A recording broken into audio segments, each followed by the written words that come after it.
I don't know how to take that. So if everybody was talking around having a good time, and now it's over. And I guess I have that effect on people, right?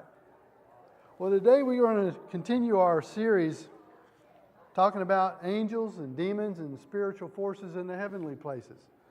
And we're just getting warmed up. I know we've been in it for a few weeks now, several weeks.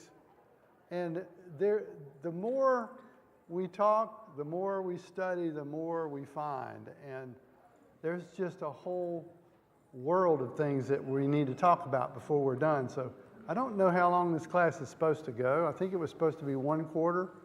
And I'm going to try to keep it to that. But we might get to the end of it and find out we need another quarter.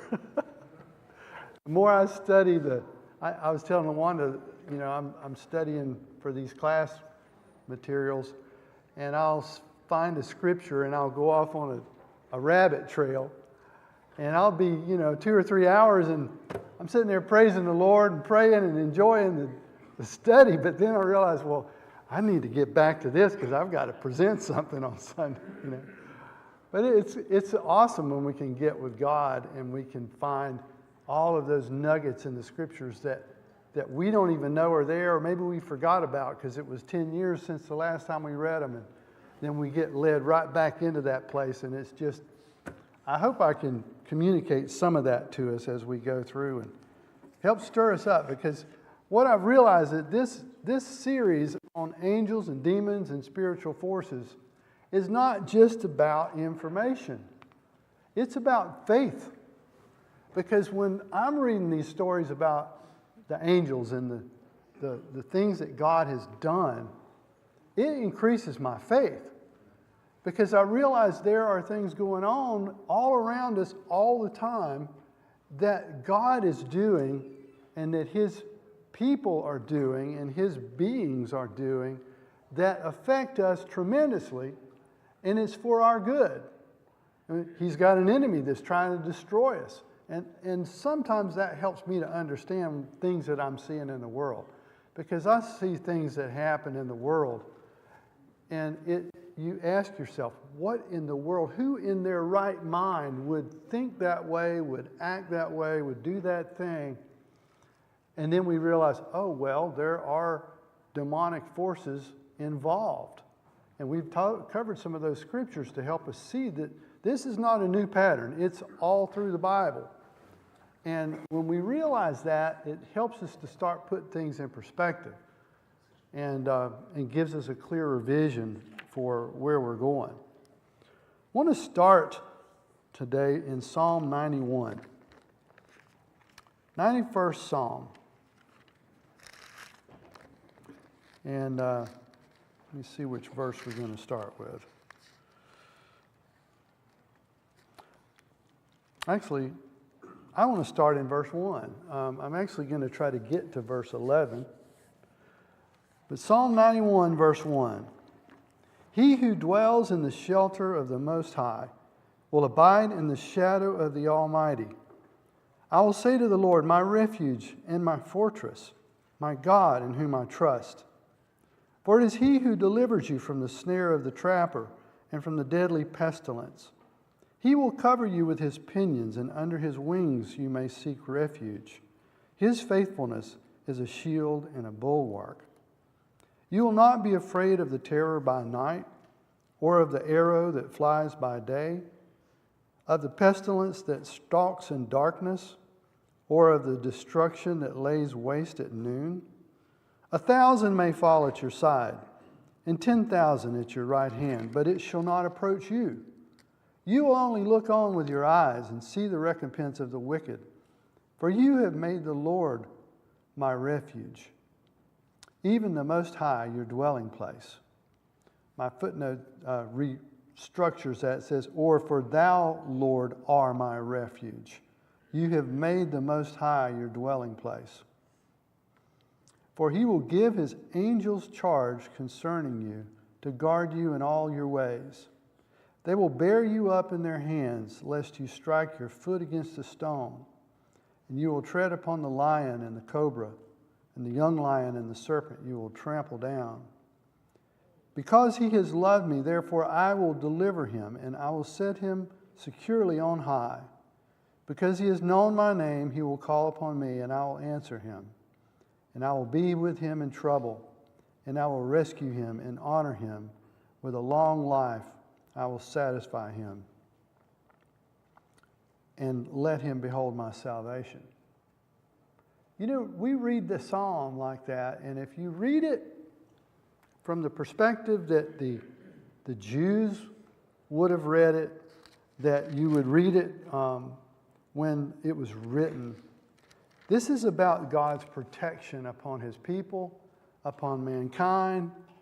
All of these things that we read about his protection. We will not be afraid by the terror by night or the arrow that flies by day.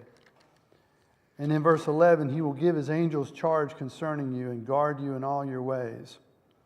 These are promises that God made 1,000 years before Christ.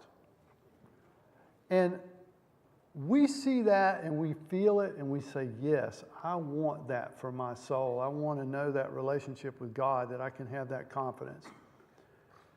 But you know, the first time I saw that, really, before I went back and did more reading, was in the New Testament when this was aimed at Jesus. Remember who quoted this verse? Satan quoted this verse to Jesus in the temptation in the wilderness. And Satan tried to use this verse to trip Jesus up because Jesus is the ultimate fulfillment of this. He is the ultimate man that was to walk as a man before God flawlessly and perfectly.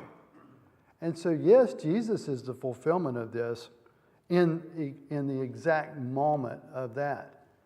But this verse covers mankind. Jesus was just the epitome of mankind. He was the one that fulfilled it perfectly. But this was written for all of us. Because look at this language. It says, for he will give his angels charge concerning you and to guard you in all your ways, and they will bear you up in their hands, lest you strike your foot against a stone. The Satan pointed this at Jesus and said, see, you're going to be protected if you're the Son of God, so cast yourself down off of the pinnacle of the temple. Just throw yourself down and let's see if God's going to do this. And Jesus said, you shall not tempt the Lord your God. But the fact that Jesus fit the description so well doesn't eliminate the fact that God wrote this for 1,000 years of mankind to have confidence in him. But it also doesn't negate the fact that he will give his angels charge concerning us. We've read a lot of other scriptures that say the same thing. Jesus was just the one who lived it the best. And so this is kind of an opening verse for us to start the idea to understand what powers do angels have, and how do they display these powers as they deal with us. We're going to start talking about the powers of angels. And then we're going to start talking, then we'll kind of lead into what devils can do. And this is something I hear a lot of people asking questions about, something I have a high degree of question about, is like, how do angels work? What's their authority? What can they do? And the flip side is, okay, well, what can demons do? Because we read all about demons in the Bible, and all kind of things that they can do. And I want us to kind of sort through some of that stuff, or at least understand it better than we do now. And the other side of that is I was looking through all of these different scriptures about angels, and there's just all of these different things that are said, and I thought, well, should I just go down the list and we just read the verses? And that would be kind of a scattered approach because there's so many different versions, different things. But I thought, no, let's actually examine a few cases of angels and what their powers were, and we'll get both at the same time. We'll get a twofer. We'll be able to see some more of these angel events and teachings while we learn more about what they're capable of. And I kind of think that might help us organize it a little bit. So in Daniel chapter 6, verse 22, one of the things that, in the ones we just read in Psalm 91, angels can protect us. They can lift us up so that we don't dash our foot against a stone. I believe that is a reference to the fact that they can physically intervene in this world on our behalf. They have the power and the authority and the ability to physically intervene when we're in a crisis. I think that's what it says. That's what the devil was pointing at Jesus. Said, if that's true, just jump off the building. Well, God says you shouldn't tempt God. We shouldn't run around doing dumb things to see if an angel's going to show up. That's not what we're supposed to do. But if we're in a situation and we need help, we cry out to God for help, or we're involved with God and He wants to rescue us from that thing, there's nothing in Scripture that says He can't send an angel to bear you up so that you don't cast your foot against a stone. I believe that principle is all through the Scriptures, but that's one where it's clear. And then in Daniel 6:22, He shuts the mouth of lions. And let's go read a little bit of that story in Daniel 6. We know, if you've been in the Bible very much, you know the story of Daniel in the lion's den. But some people haven't been in the Bible their whole life. We may have some visitors or some folks or some young people that have never really read this story. And so I want to read a little bit of it. Daniel was, I don't want to go into too much detail, but Daniel was in the Medo-Persian Empire under Darius the Mede at this point. He was an Israelite that was working for the king. He was one of the Israelites that was captive. And he was working for the king, and he was a righteous man. He kept praying to the king, and praying to God. And some people did a conspiracy against him and tried to get him killed, and they got him thrown in a lion's den. That's the short version.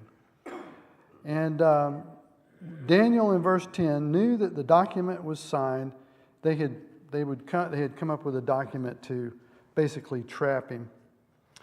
And they had signed the document, and he entered his house. Now in his roof chamber he had windows open toward Jerusalem, and continued kneeling on his knees 3 times a day, praying and giving thanks before his God, and as he had been doing previously. And then these men came by agreement and found Daniel making petition and supplication before his God.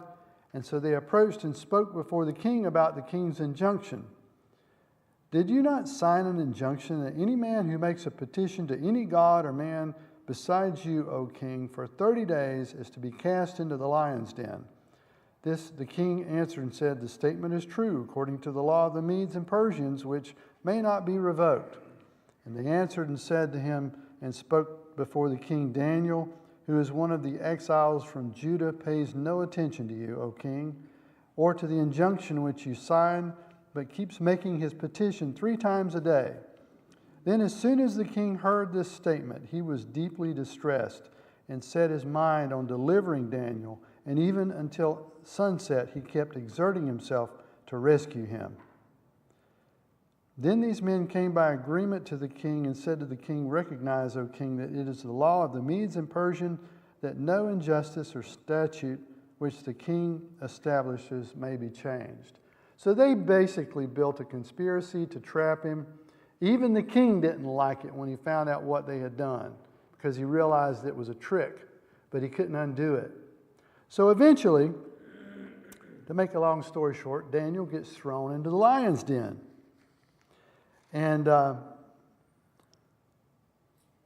then the king went and arose with the dawn, in verse 19, at the break of the day, and went in haste to the lion's den.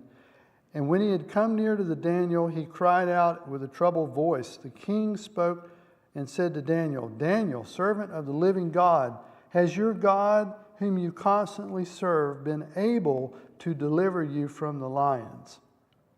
Then Daniel spoke to the king, O king, live forever. My God sent his angel and shut the mouths of the lions, and they have not harmed me, inasmuch as I was found innocent before him, and also toward you, O king. I have committed no crime. So Daniel's testimony was an angel came and shut the mouth of the lions because he was righteous and God rescued him. And the king was not very happy about that. So in verse 24, the king gave orders, and they brought those men who had maliciously accused Daniel, and they cast them and their children and their wives into the lion's den, and they had not reached the bottom of the den before the lions overpowered them and crushed all their bones. So that's what happens when you don't have an angel with you in the lion's den. You see the difference? Angel, no angel. I want the one where the angel is. And I think that's something that is there not just it's not just a story. Like Pamela let me realize last week, these are events that have happened on the planet with God's people. Thank you very much for that, by the way, because she came to me last week and said, you know, you keep saying story. And these are not just stories, they're events. I'm like, yeah, that's a poor choice of words. These are events that have happened in history and things that God actually did. It's not just a story, because a story has an implication of, well, this is kind of a fairy tale or illustration. No, and I'll still mess up and use that word because that's the way I talk, but these are events, and I appreciate that. Daniel this was just one example. Another time is in Daniel chapter 3, verse 24. Daniel had a lot of dealings with angels. We'll talk about a few more of those. Daniel was highly favored of God, it says. And so he had several encounters that teach us things. But over in Daniel 3:24, it says that this is the story of Daniel and Shadrach and Meshach and Abednego in the fiery furnace. In verse, he told everybody they had to worship the idol that he had set up. Shadrach and Meshach and Abednego said, no, we're not going to worship your idol. And Nebuchadnezzar in verse 19 was filled with wrath, and his facial expressions was altered toward Shadrach, Meshach, and Abednego. And he answered by giving orders to heat the furnace 7 times more than it was usually heated. And he commanded certain valiant warriors who were in his army to tie up Shadrach, Meshach, and Abednego and cast them into the furnace of the fire. And these men were tied up in their trousers and their coats and their caps and their other clothes, and they were cast into the midst of the furnace of blazing fire. For this reason, because the king's command was so urgent and the furnace had been made extremely hot, the flame of the fire slew those men who carried up Shadrach, Meshach, and Abednego. But these 3 men, Shadrach, Meshach, and Abednego, fell into the midst of the furnace of blazing fire, still tied up. Then Nebuchadnezzar the king was astounded and stood up in haste, and he responded and said to his high officials, was it not 3 men we cast bound into the midst of the fire? And they answered and said to the king, certainly, O king. He answered and said, look, I see 4 men loosed and walking about in the midst of the fire without harm, and the appearance of the 4th is like a son of the gods. Then Nebuchadnezzar came near to the door of the furnace in blazing fire, and he reported and said, Shadrach, Meshach, and Abednego, come out, you servants of the Most High. Come here. Then Shadrach, Meshach, and Abednego came out of the midst of the fire. And the satraps and the prefects and the governors and the king's high officials gathered around and saw in regard to these men that the fire had no effect on their bodies, and nor was the hair of their heads singed, nor were their trousers damaged, nor had the smell of fire even come upon them. And Nebuchadnezzar responded and said, Blessed is the Lord God of Shadrach, Meshach, and Abednego, who has sent his angel and delivered his servants, who put their trust in him, violating the king's command and yielding up their bodies so as not to serve or worship any god except their God.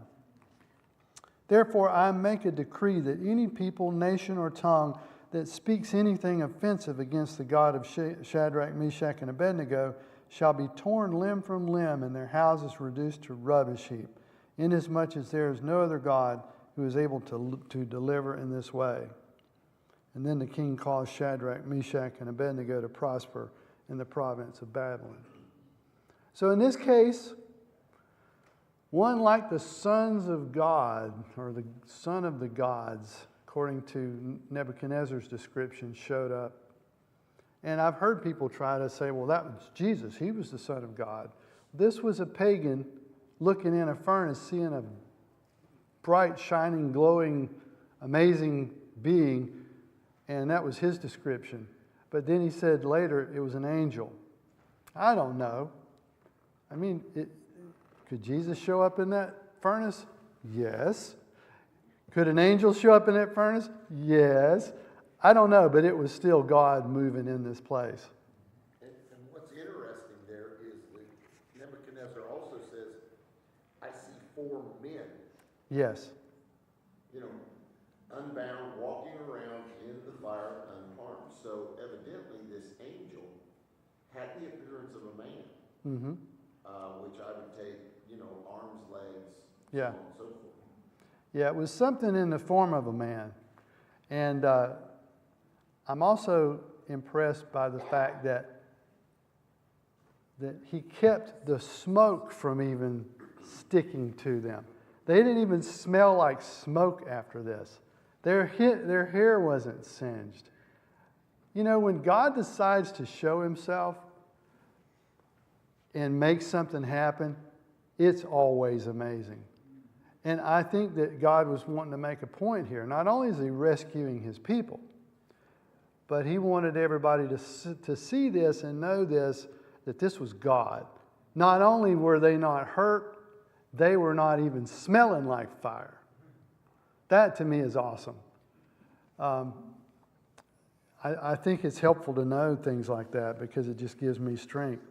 But did you know that this kind of event was already prophesied before it happened? And I found the verse. It was in Isaiah 43, verse 2. Isaiah was a little bit before Ezekiel in history.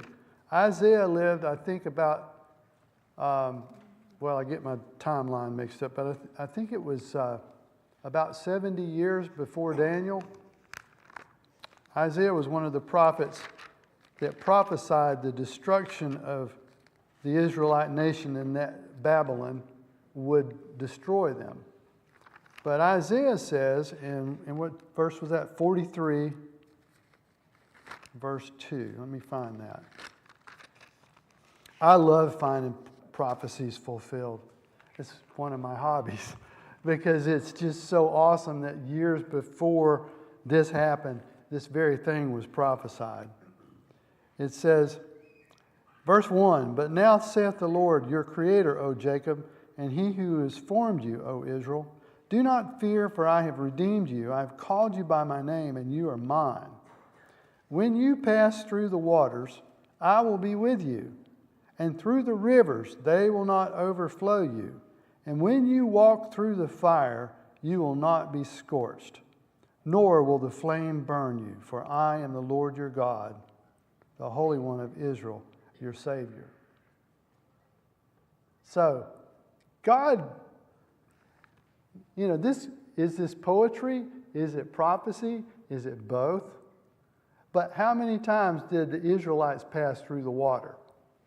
They went through the Red Sea, they went through the Jordan, and there were other times when they passed through the water.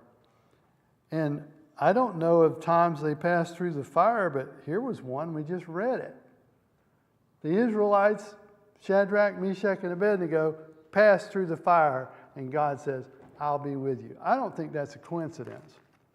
I think God just set it up so that when it happened, we could look back and say, aha, see where God said this was going to happen.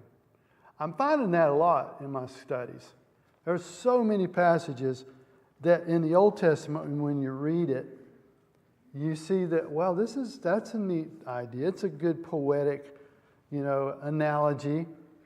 And then you find out later on that it was literally true. That exactly happened that way. One of the prime ones is Isaiah 53. All of the things about what was going to happen with Jesus, the Jews read that and said, oh, this is great. There's going to be this Messiah someday. But when it actually happened, it was so literal they didn't even see it. We could talk about that another day. But in this case, God said this was going to happen. Also, angels have the power to protect us from our enemies. And in this case, the power over blindness. Did you know angels had power over blindness? Let's go read in 2 Kings chapter 6. Chapter 6, verse 11 through 20. This is the one where he's protecting us from our enemies. This is the story we've all heard about Elijah that had armies surrounded him because he was an enemy of the king. Actually, he was an enemy of the foreign king in this case. And let me find it. I'm getting lost here. 2 Kings.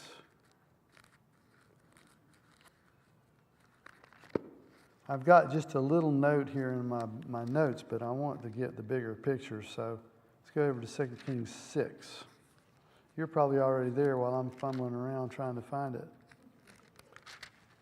Verse 11 through 20 is what my notes say. There wasn't that blind man at the well, was it? No, not this one. This is the one where it says the heart of the king of Syria was enraged because Elijah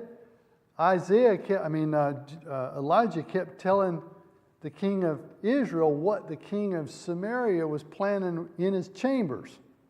He was mad because he thought he had a spy in his house. And he was looking for the spy among them because somehow every time he would do something against Israel, Israel already knew about it before he got there because Isaiah was a prophet. He was telling them by God's power what was going on. So the king found about it, and he figured out through various means that Elijah was the one that was doing this. In verse 11, the king of Syria was enraged over this thing, and he called his servants and said to them, will you tell me which of us is for the king of Israel? And one of his servants said, no, my lord, O king, but Elisha the prophet who is in Israel tells the king of Israel the words that you speak in your bedroom. And so he said, go and see where he is, that I may send and take him. And it was told him, saying, behold, he is in Dothan. And he sent horses and chariots and a great army there. And they came by night and surrounded the city. Now when the attendant of the man of God had risen early and gone out, behold, an army with horses and chariots was circling the city.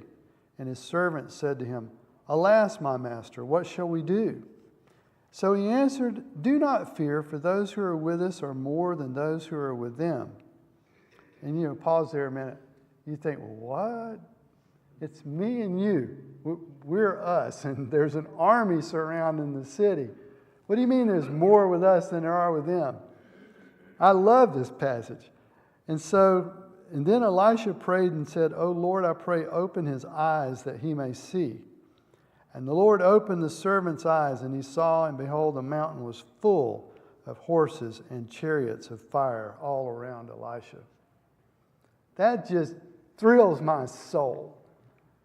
Because they were there all the time. Elisha had the ability to see them. But the servant didn't. And I just wonder how many of us are surrounded by angels. And like we've been talking about, the angel of the Lord encamps around the righteous. How many times has God done this, but we don't have the spiritual eyes to see it? God hasn't opened our eyes to what's all around. If you know that you're surrounded by an angel army, you're going to be a lot bolder and a lot more secure than if you're just wondering about how things are going to work out. And this is a prime example of that. You have the prophet who can see those angels, and he's perfectly fine. He's having a great day. And the servant who can't see the angels is terrified because there's an army surrounding them. I think we need to take a little heart of that because God says that we have angels around us. It says so.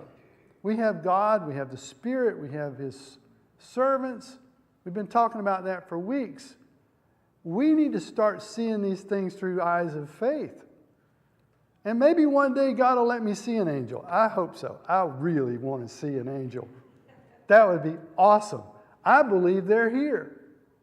I don't think that's a far-fetched idea that I could see one day. And, Lord willing, one of these days I'll get to see one. I'd love to stand up here and tell you a testimony about how I saw one. That would be even better. But I haven't seen one yet. But that doesn't mean they're not here. I'm just kind of waiting for that moment. But we know they're there by faith, so let's start living that. Let's start believing that and start acting that way. To that point, is there any indication in Scripture that you see that Elijah actually could see them? I think this says right here, he said, Lord, open their eyes, because he knew they were there. He knew they were there, but do you feel like he actually could see it, or did he just have faith in it? It could be either way, but to me, the wording seems to indicate that he saw them. I mean, I don't know. The way it's worded, it says, so he answered, do not fear, for those who are with us are more than those who are with them. I guess you could take that either way. But the fact that he knew they were there and he prayed for the servant's eyes to be opened kind of indicates to me that he already saw them. I think it's a cool idea either way. Matt? What I think is interesting here is that even though this great army of angels were there was no fighting. Yeah. Elijah then prayed that they would be blinded. And he prayed it to God. He didn't pray it to the Right. army surrounding him. Yeah. It was almost like just a confidence booster for his servant. Yeah. And God solved it without violence. Yeah. That's an amazing part of this story is those people weren't harmed. And they weren't just ruthlessly destroyed by this great army. Yeah. They were handled. And God handled it. And God wouldn't have done it if Elisha hadn't had the faith to just ask. Mm-hmm. Yeah, I think there's so much more. I wish we could do a whole class on this one passage because there's so much here. It's almost a shame to go through it without saying it. But Wendell? Yes, when we look at what Jesus, what he says about what really we should be pleased with, he was telling one of his apostles, I believe in John, he says, you believe because you see and you're here. I guess I'm paraphrasing, but he was telling them that you believe because you're here right now and you see. Mm-hmm. And he goes on to say, blessed are those who believe in me, and don't even have the proof of it. And they haven't seen it. You have the proof. He said, blessed are those who don't. So it seems like Jesus was trying to make a point that faith is what really pleases God. Yeah. Not actually seeing or having the proof of everything before you act. Right. Having the faith. And like he said, the one thing that marveled Jesus was the fact that somebody had faith in him, and more than, what they should have, like the centurion that came to him and wanted him to heal his daughter. Mm-hmm. And he told Jesus, you don't even have to come. I know that you can heal her, and you don't even have to come to my house. And Jesus says Jesus was amazed by that, And so even though I've had experiences where God has shown me great things and done great things for me, I know that really what God is impressed with is that I have faith in spite of what Yeah. I see physically. You know, that's what really pleases God. That, you know, can I get motivated and I don't have to have God do something special for me? Yeah. Can I do it because I love Him? Yes. And because I want to give glory and honor to Him in spite of what He has to show me or give me proof of. Yeah, I think that's what he was meaning when he was talking to Thomas and the apostles in that case, because he said, "Blessed are you because you've seen and you've believed. But even more blessed are the ones who have believed without seeing," because now there's another element to that. And I think that's maybe why I haven't seen an angel. I believe it's so possible to see him, and he's busy with his work going on in this world, even now, every day. But Who's I, to say you haven't seen an angel? well, I might have and not known it. It says that we Yeah. entertain angels unaware. It's true. It's So true. people that come into our lives sometimes, very brief. You just never Yeah. hear about car accidents and people being there, and then all of a sudden they're not there, and Yeah. they're not in any picture, they're not in any, you know, I mean, I've heard stories Yeah. about that several times. Right. Well, point well taken. We've kind of talked about that a few times because, yeah, I believe God is busy, and He has all these resources and angels and spirit that's going on. But I haven't ever seen one I recognized and knew. Maybe we should qualify that a little bit more, because some people have entertained angels unaware. It says in Hebrews. So yes, we could all have seen one and don't know it, but So if you see one, what's he gonna look like? don't know. What are you thinking he's gonna look like? Well, in the Bible, they appeared as persons. Sometimes, a lot of times, we're running out of time, so I don't think we'll make it. I wanted to read a story about Manoah. Yeah, we're probably not going to get to it today, but the mother and father of Samson had an angel that came to him and brought a message about she was too old to conceive, and she had a baby, and Samson was born, and that there was a whole angel story involved in that. And they didn't even know it was an angel for sure until this great event that happened at the end of the story, which I'm not going to leak yet, because some of you know what I'm talking about and some don't. But they were entertaining an angel and didn't even know it for a period of time. I think that's a direct example of what it says in Hebrews. And the other thing I want us to realize is that God put all of these stories up, there we go, sorry, these events in the Bible to show us how He works. And God has preferred this method of working in the world for thousands of years. From the Old Testament to the New Testament, we're going to read these events that have happened with angels interacting with mankind for all of these different reasons. Sometimes they show up as normal humans. Sometimes they're so glorious people pass out in front of them because they're scared to death. You know, we read last week in the book of Ezekiel, these weird sounding angelic heavenly beings with wheels within wheels and eyes all around, and they had another wheel next to them that their spirit was in, and it would move with them when they moved. This wheel would move with them because it was their spirit. And you know, all of these fantastic things. God's not limited by a certain format or a certain type of person or being.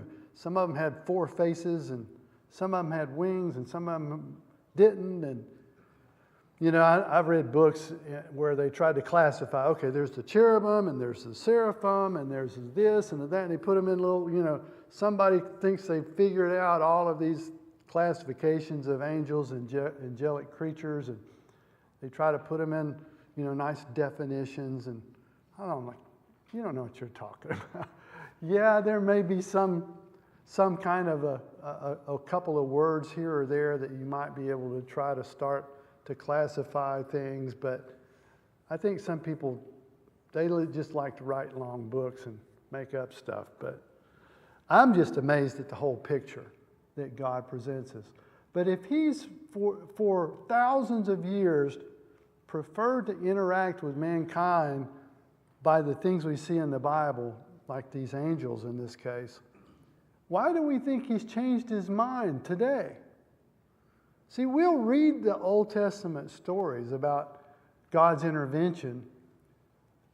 Sometimes he rains fire from heaven.